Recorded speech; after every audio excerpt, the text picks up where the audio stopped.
Hello and welcome back to Chengi's World. I am so happy to have you back. Today is Women Ask Wednesday, and today I'm going to be answering the question that a lot of you asked me either via different platforms about the last video I did for Women Ask Wednesday about your security and what are some of the red flags that you need to be looking out for. That was the question in my comment section, and from all of you ladies, what are the red flags for you to be looking for when it comes to being in a danger zone or being in a wrong relationship or being in a narcissistic or in danger of being with a psychopath, etc.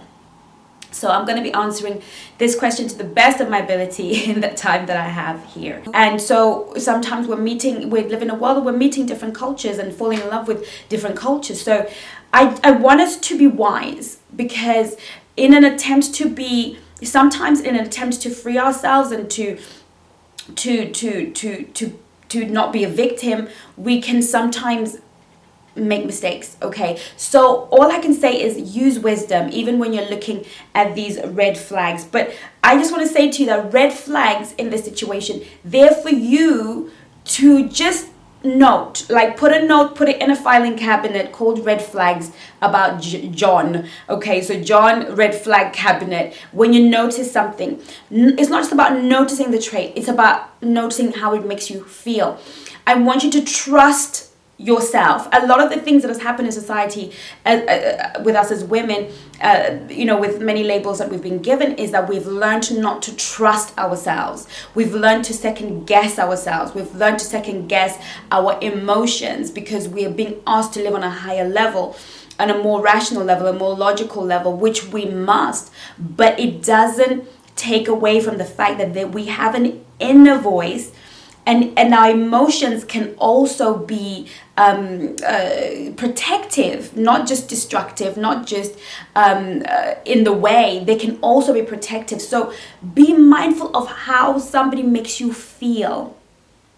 Be mindful of what that comment made you feel, because maybe it was a nice comment, maybe it was something, but something about the way it made you feel. You might not be able to put your finger on it, put a pin in it, and say to your friend, this is what he said, this is what he did, because maybe everything is correct. On the outside, they will never do or say anything that would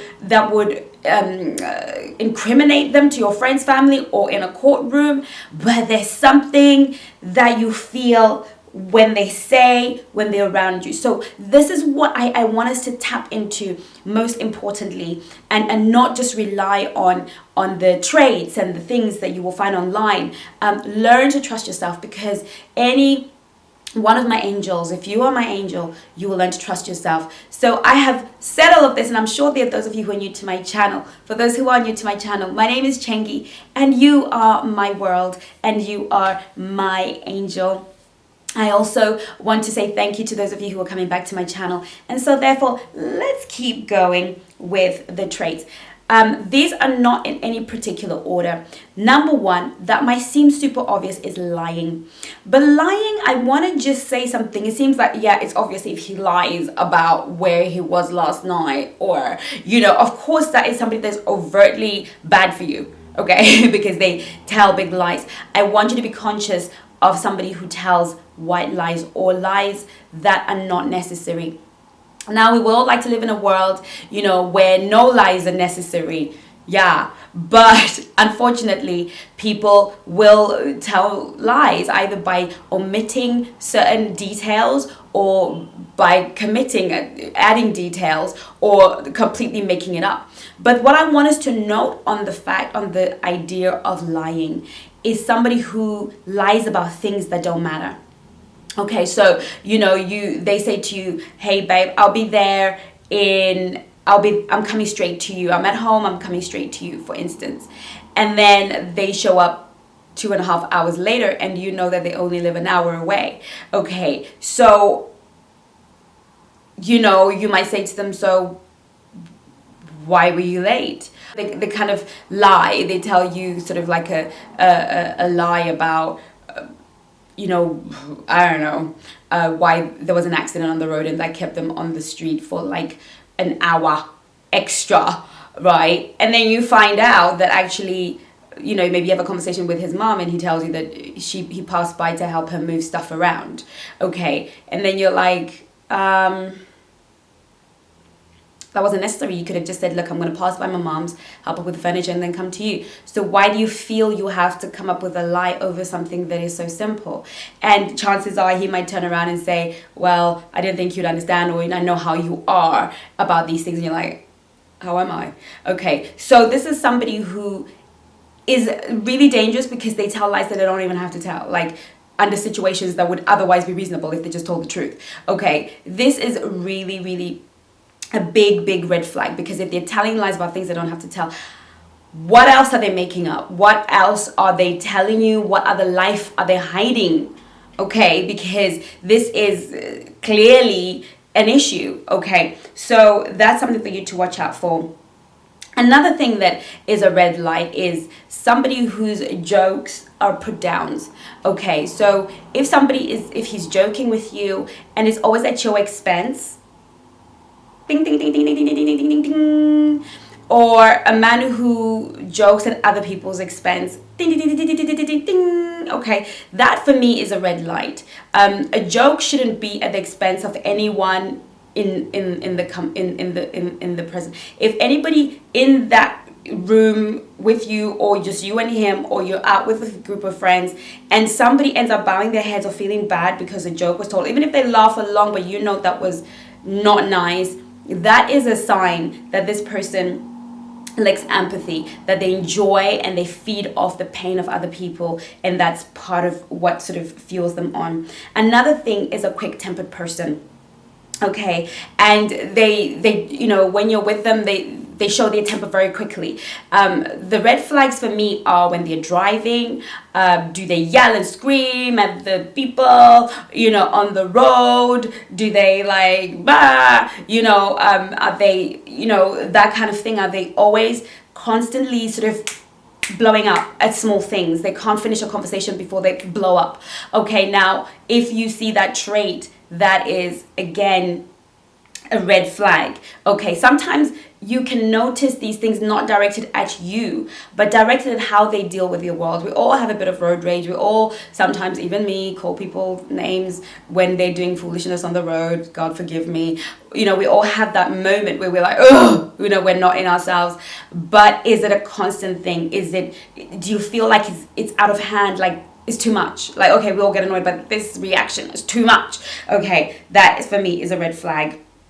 And they're hypersensitive to criticism. So, you know, they can't take criticism. If you say, oh, you know, what's happening with, you know, I'm not sure what's happening with your child. What's happening with your child? Like, you know, anything where you try and correct them and they lash out, and it's like, whoa, okay, I just meant to help. Okay, that is definitely a red light.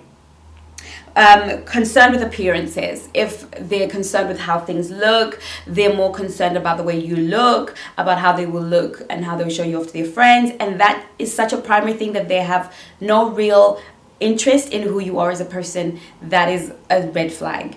Reason for it is because narcissists and people who and these sort of categories of people that we're discussing, and people that are not good people, are very concerned with how things look on the outside. So, because that's what protects what they're prepared to do on the inside. So they can be abusive, they can say what they like, but as long as the rest of the world sees them as a good person, they're very, very concerned with how they're perceived in the world in general. So that's definitely a kind of, you know, a bit of a mark there. Speaking about, they're always a victim.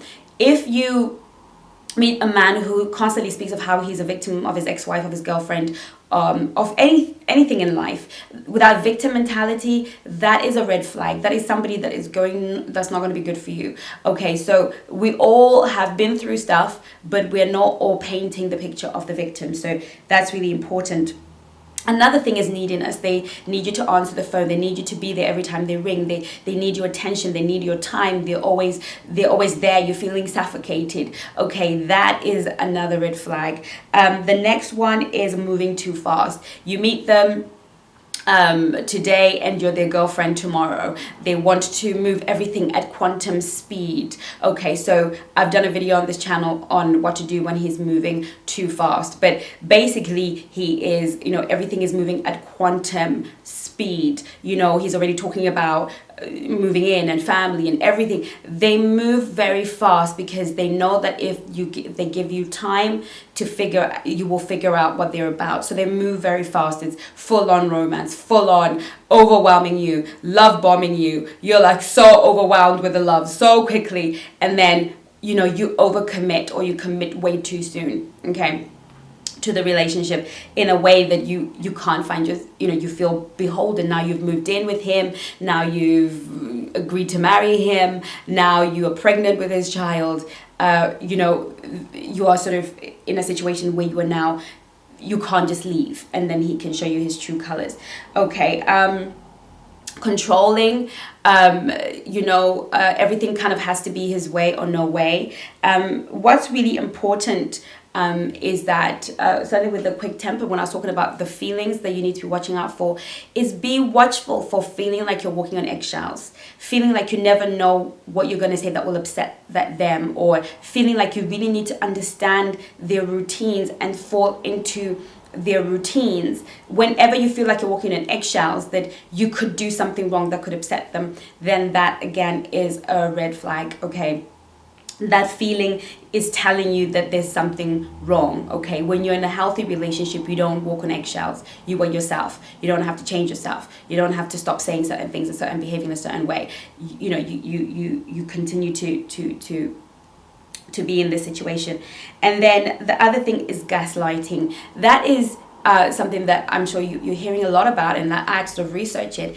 And I believe it's that thing, and it's happened to all of us, where you feel like you say, you stepped on my toes. You said that yesterday. No, I didn't. Yeah, you did. You said it yesterday. No, I didn't. And they're so convinced that they didn't say it that you start to think, am I hearing things? Okay. One of the doctors on Med Circle said, if you feel that you have to record every conversation you have, that's a red flag.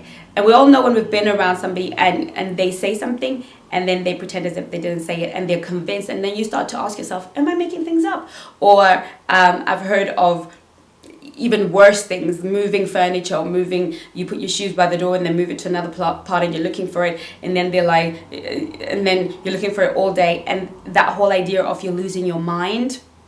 Okay, so that's sort of gaslighting, turning the situation against you. So you come and you want to discuss it, but by the time the conversation is finished, you're apologizing for your bad behavior, but they're the ones that hurt you. They're the ones that were in the wrong before it all began. So there are so many more. I believe there are books that are written on it. There are 30, 40, 50 traits of red flags. What is important is that we always educate ourselves. Smart women, high value women educate themselves with knowledge. Okay, for lack of knowledge, my people perish, right? Is what God says. You have to arm yourself with knowledge so that you are intelligent in your decision making, but also, and as equally important, is arm yourself with a greater degree of self-awareness. Knowing when you have alarm bells ringing in yourself and paying attention to them. Because there is no trait that I have mentioned today, whether it comes in 10 combinations or a million combinations. Now, if your man has one or two of these traits, that that might just be, like I said earlier on, nothing to worry about, maybe something to work with. But if somebody comes with all of these traits or many of these traits, then it's probably something to worry about. But again, the alarm bell on the inside of you is the most accurate ever, because when it rings, it doesn't mean that you must walk away from that relationship. When it rings, it means pay closer attention. Start to look for more traits. Start to be more aware, So it doesn't necessarily mean that it is the end. So thank you so much for watching. I'll see you on Instagram and Facebook. Love you so much, my angels. In the meantime, take care of you. If you've got any questions, find me on Instagram, Facebook, send me a DM, and I'll be happy to answer. I'm sure I can do maybe another 10 on another occasion that I didn't mention here. As I grow in my learning and start to see more things, I can do another so we can continue to educate ourselves. Thank you so much for watching. Take care of you. Love you lots. Bye bye.